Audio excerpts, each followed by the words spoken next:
কারা কিভাবে ব্যয় করেছে, কারা কিভাবে লোপাট করেছে, লুটপাট করেছে, প্রত্যেকটা টাকার হিসাব এবং অডিট আমরা চাই। এই টাকার হিসাব বুঝিয়ে দেওয়া ট্রেজারারের দায়িত্ব। কিন্তু আমরা অত্যন্ত ব্যথিত হৃদয়ে লক্ষ্য করেছি, ট্রেজারার মহোদয় তিনি সাংবাদিকদের বলেছেন এটা নাকি তার দায়িত্ব নয়।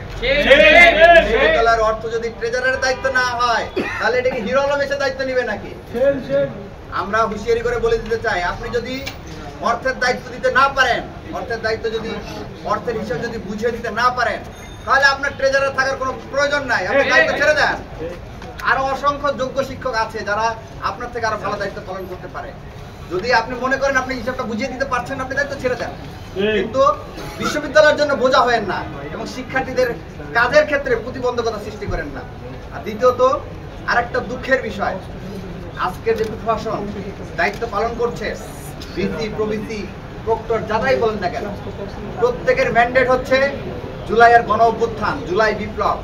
জুলাই বিপ্লবের শহীদদের রক্তের উপর দাঁড়িয়ে এই প্রশাসন দায়িত্ব পেয়েছে। এই প্রশাসনের প্রথম এবং প্রধান কর্তব্য হওয়া দরকার ছিল যে সকল ফ্যাসিবাদের দোষর শিক্ষক ও কর্মকর্তা কর্মচারী যারা গত 15-16 বছর যাবৎ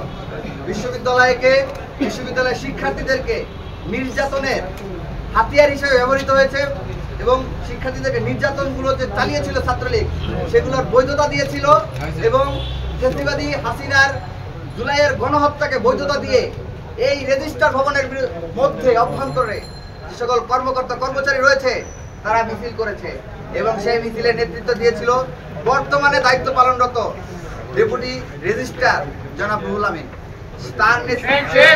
তার নেতৃত্বে বিশ্ববিদ্যালয়ের কর্মকর্তা কর্মচারীরা রেজিস্ট্রার বিল্ডিংয়ের মধ্যে 3 আগস্ট যার সুস্পষ্ট ভিডিও ফুটেজ রয়েছে।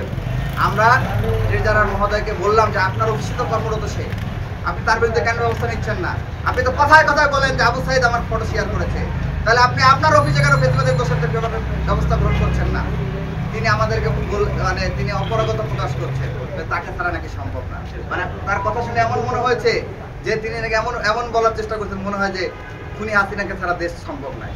এইরকম একটা বক্তব্য তার মাধ্যমে আমরা পেয়েছি আমার কাছে মনে হয়।